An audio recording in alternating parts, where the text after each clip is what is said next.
Транспарентноста и отчетноста на јавните институции, меѓу другото, беше предмет на анализа во студијата со наслов Студија за процена на состојбата за постапување по пријави на укажувачи и транспарентност и отчетност на јавните предпријатија во Република Северна Македонија од Институтот за стратешки истражувања и едукација. Транспарентноста на институциите, која подразбира изнесување информации до јавноста во поглед на нивното работење и постапување, е важен сегмент во секое демократско општество. Проектниот координатор на студијата, Мишо Докмановиќ, пак потенцира дека транспарентноста на институциите и јавните предпријатија е особено значајна во поглед на подобрувањето на секојдневниот живот на граѓаните.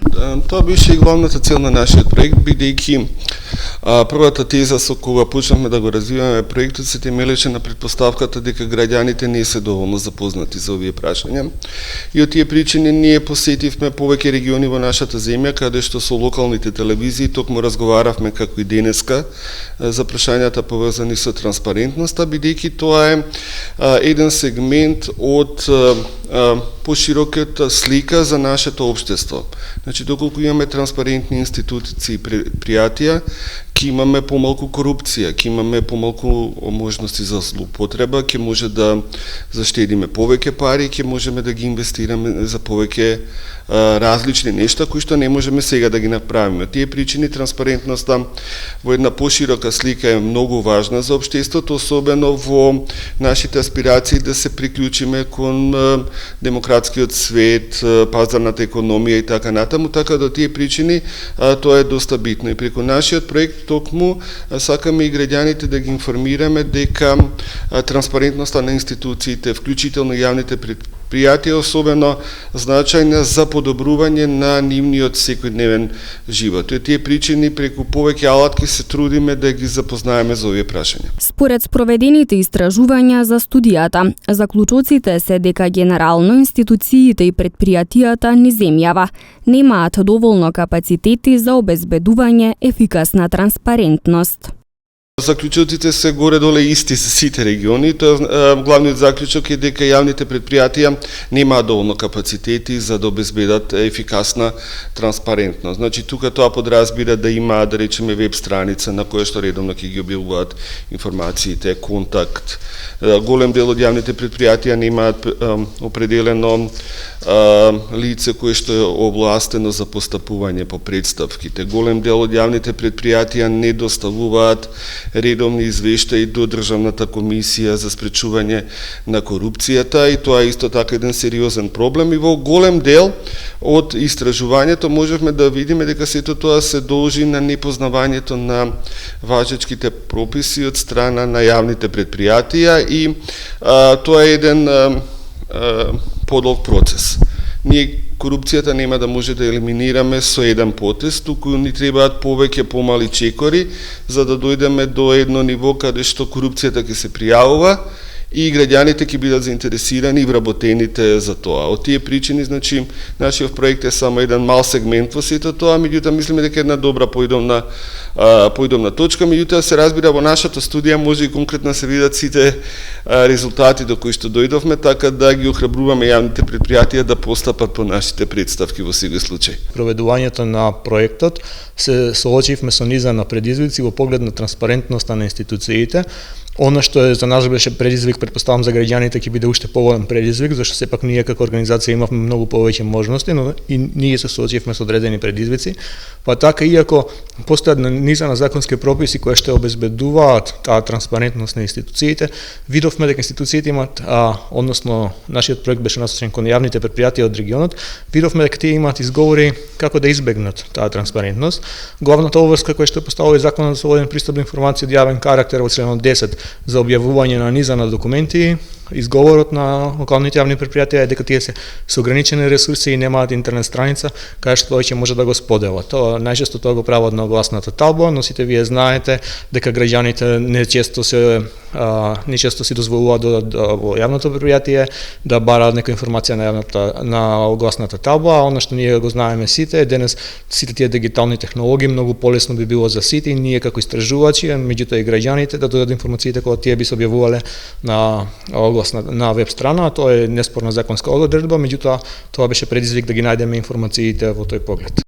Со оглед на податоците од истражувањето во рамки на проектот на ИСИЕ, дека транспарентноста на институциите и предпријатијата не е на задоволително ниво, во студијата се наведени низа препораки во тој поглед, меѓу кои зголемување на транспарентноста и отчетноста преку доследна примена на законските прописи, обезбедување финансиски ресурси за изработка на интернет страница на јавните предпријатија и институции како предуслов за отчетност и транспарентност.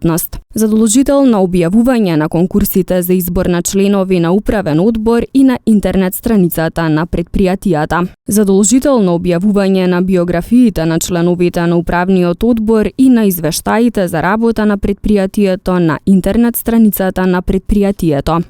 Во студијата покрај транспарентноста и отчетноста на јавните предпријатија во Република Северна Македонија се пренесени и информации околу состојбата во поглед на постапувањето на институциите по пријави на укажувачи. Со Законот за заштита на укажувачи се уредуваат заштитеното пријавување во јавниот и приватниот сектор поради заштита на јавниот интерес, правата на укажувачите, како и постапувањето и должностите на институциите, односно правните лица во врска со заштитено пријавување и обезбедувањето заштита на укажувачите. Законот кај нас, иако постои околу 8 години, не толку често се применува во пракса. Нашата цел беше да тестира примената на Законот за заштита на укажувачи.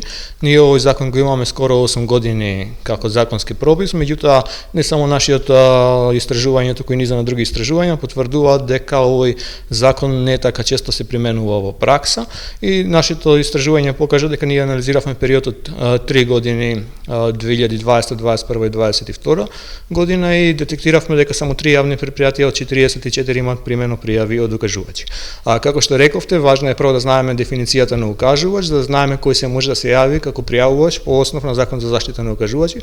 Во Законот за заштита на укажувачи набројани се основите кога едно лице може да биде укажувач. Генерално тоа значи дека мора да има некоја врска со јавното предпријатие во кое што пријавуваме, некоја правна врска. Како може да биде изразена таа правна врска? Значи може да биде лице кој што се пријавува на конкурс за вработување, може да биде лице кој што учествува како практикант, може да биде лице кој што правно лице кој што учествувало на повик за јавни набавки. Во основа корисник на некоја услуга мора да имаме некоја врска со јавното предпријатие за да се стекнеме состојство на укажувач.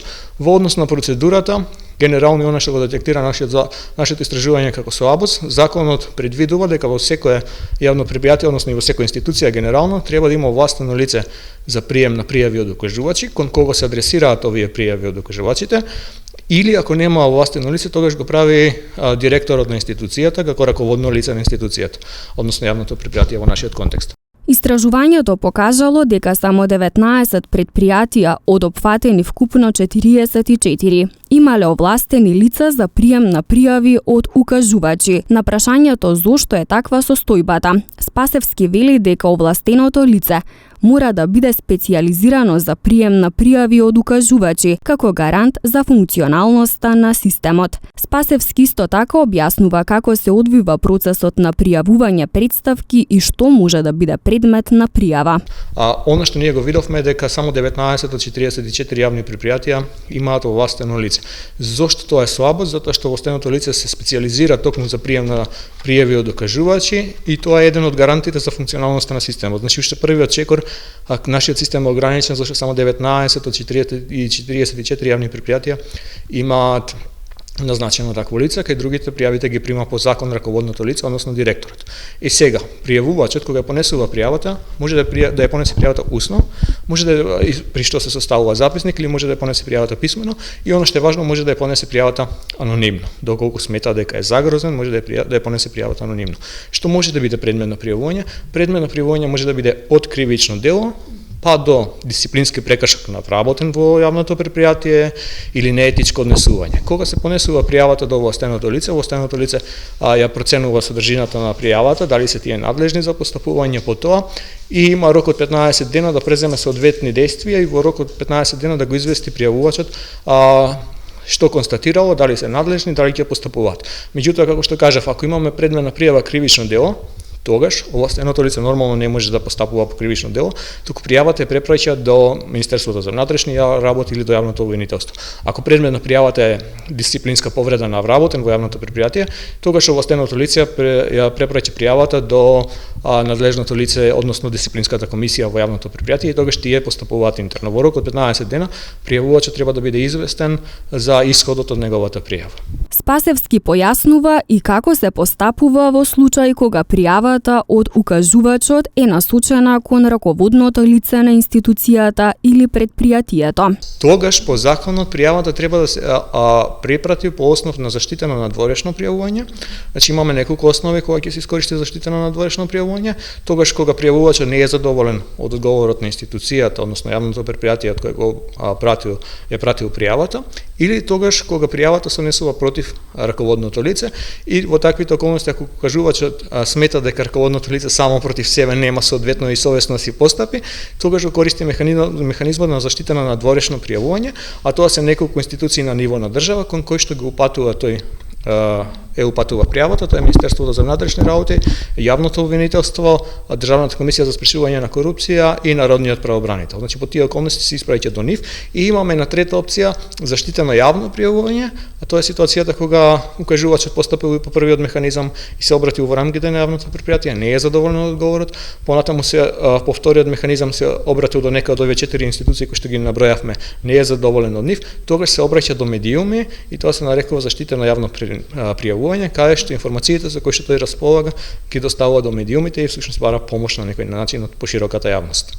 Во студијата се наведени препораки и во поглед на овластените лица кои ги примаат пријавите од укажувачите, меѓу кои подобрување на материјално-техничките средства и ресурси кои се на располагање на лицата овластени за прием на пријави од укажувачи, зголемување на бројот на овластени лица за прием на пријави од укажувачи, зголемување на бројот на обуки за овластените лица за прием на пријави од укажувачи, како и зголемување на средствата за организирање обуки за прием на пријави од укажувачи.